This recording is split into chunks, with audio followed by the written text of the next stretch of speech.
আসসালামু আলাইকুম। Technique easy education থেকে স্বাগতম জানাচ্ছি আমি জুয়েল। আজকের পর্বে ঘনজ্যামিতি অর্থাৎ ১৩ অধ্যায়ের যে বিগত সালের বোর্ড কোশ্চেনগুলো আছে সেগুলো নিয়ে আলোচনা করব। বিগত সালে আমাদের বোর্ড কোশ্চেনে বিভিন্ন বোর্ডে যে প্রশ্নগুলো এসেছিল সেইগুলো সবগুলো আমরা কম্বাইন করে সবগুলো আলোচনা করে এবং সবগুলো পাশাপাশি সাজিয়ে দেখেছি যে কোন বোর্ড থেকে এবং কোন চ্যাপ্টার থেকে কি পরিমাণ কোশ্চেন আসে এবং চ্যাপ্টার 13 এর উপরে যে প্রশ্নগুলো আসে সেগুলো মূলত আমরা 4 ভাগে ভাগ করেছি।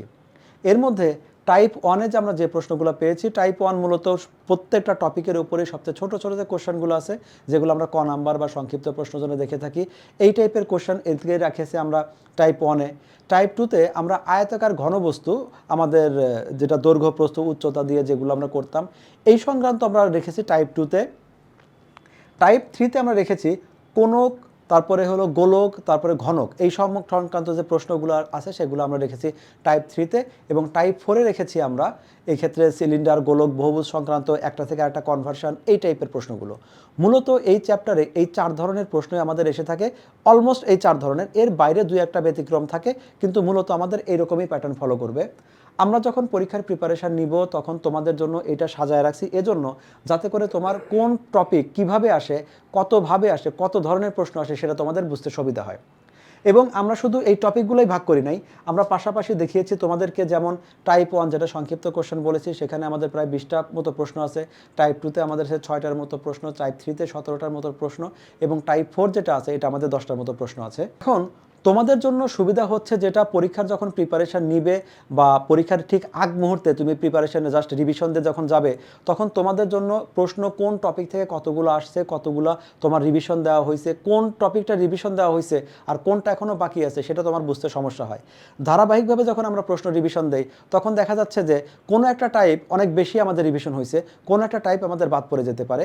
এক্ষেত্রে আমরা যেটা করেছি তোমাদের জন্য টাইপ 1 শুধু সিলেক্ট করি নাই, টাইপ 1-এ কী কী কোশ্চেনগুলো আছে সেই কোশ্চেনগুলো আমরা ধারাবাহিকভাবে লিখে রেখেছি, তুমি এখান থেকে রিভিশন দিতে পারো।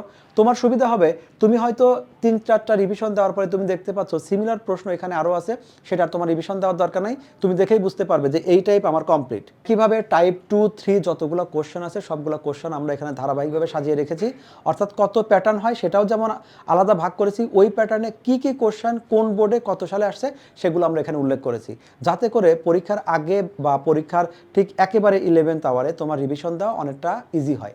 এই সাজানো গোছানো বইটা তোমাকে হেল্প করবে সম্পূর্ণ প্রিপারেশনটা একদম গুছিয়ে নিতে।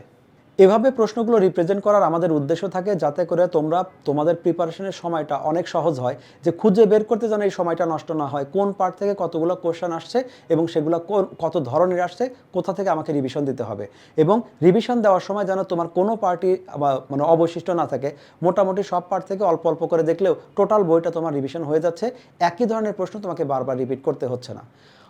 সবসময় আমরা তোমাদের পাশে আছি একদম যেন কমপ্লিট মার্কস পাও। আর এই চ্যাপ্টারের জন্য স্পেশাল একটা কথা থাকে, 13 নম্বর চ্যাপ্টার আমরা অনেকে স্কিপ করে থাকি জ্যামিতির অন্য পার্টগুলো করার জন্য, কিন্তু এই চ্যাপ্টার থেকে যে 2-1টা কোশ্চেন আসবে সেই 2-1টা কোশ্চেনগুলো সাধারণত হাতে গোনা কিছু স্টুডেন্ট যারা এটা ক্যাপচার করতে পারে, আর এই হাতে গোনা যে কিছু পার্সেন্ট স্টুডেন্ট আছে এরাই আসলে 95 বা 100 মার্কস এরা পেয়ে থাকে।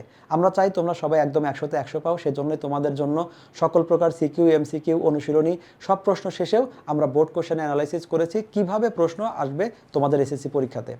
এই সকল সমস্যার সমাধান পাওয়ার জন্য তোমরা আমাদের সাথে থাকো, টেকনিক সিরিজ সাথে রাখো এবং দেখতে থাকো টেকনিক ইজি এডুকেশন। দেখা হবে অন্য কোনো একটা পর্বে। আজকের মতো এখানেই বিদায় নিচ্ছি। আল্লাহ হাফেজ।